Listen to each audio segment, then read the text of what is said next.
Much like understanding Dark Souls and having that moment where the game clicks and all the laws of the universe make sense, Monster Hunter Wilds shares that same undeniable quality. From starting the game to putting a pause on it after playing it for 41 hours, Monster Hunter Wilds has qualities of a game that transcends through different groups in the gaming space. While this game was fun and had so much that makes it a game that I easily sank hours of gameplay into, there was an issue I ran into. As someone who experiences terrible motion sickness, I would get incredibly nauseated by the camera's movements when fighting bosses. I was able to get through several of the bosses and thought maybe the next one will be different, but without fail, each one sent my head into a dizzying whirlwind. Motion sickness took a hold of me the same way that the Dead Space remake did. As someone who's diving into the Monster Hunter series for the first time with Wilds, I found this game a great entry point for new players like myself, but also if you have motion sickness of any variety, play it at your own risk.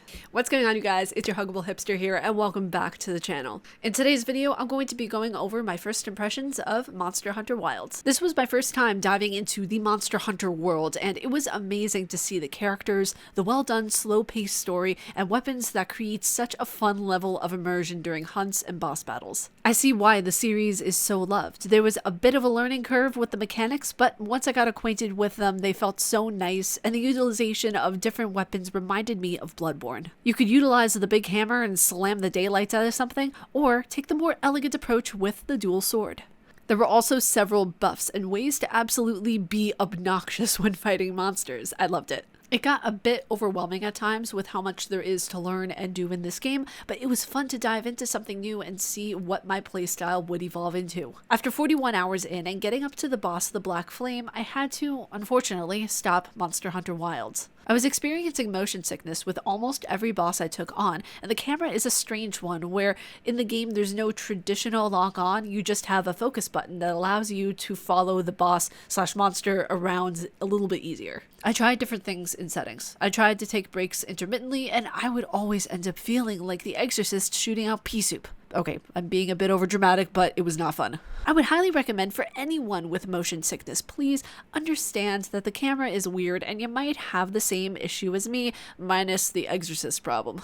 But I really hope you don't have that same issue because the game is fun and it's a shame that I had to stop and it was just getting into the part of where the meat of the story is. I really hope to return to it at some point, whether it's grinding to get better gear or trying to complete that boss. From the little touches of the menu showing you your progress to an incredibly immersive character creator, can we just talk about the character creator for a second? Because this is by far one of the best I've seen besides Baldur's Gate 3. To the story, to the weapons, and its characters, Monster Hunter Wilds goes above and beyond in giving the player their money's worth in terms of the content that they're given and how the game is structured. Now, for those of you who are looking to get into the series, I would highly recommend this Monster Hunter game, though I would note a few things before committing to it.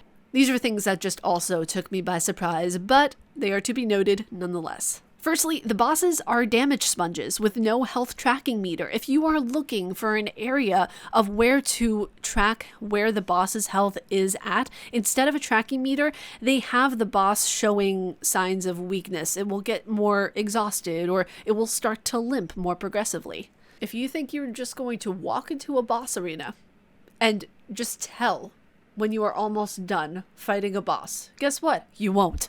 You're going to need to repair your weapon often, and when I tell you the flashbacks I had to Zelda Breath of the Wild, it's not as bad as Zelda, but still you are going to have to repair your weapon often. And after 3 tries at a boss, you will get a quest failed and have to restart the boss. But if you have motion sickness like me, please, don't put getting good over being healthy, okay? Be healthy. We need you healthy. I want you healthy more so than getting good. When I started the game and went through the game's different quirks and things that make Monster Hunter what it is, I had to remind myself that, okay, this might be annoying to someone and someone might not like what these quirks are, but for someone else, it's going to be their bread and butter. But that was my first impressions of Monster Hunter Wilds. I hope you all enjoyed this video.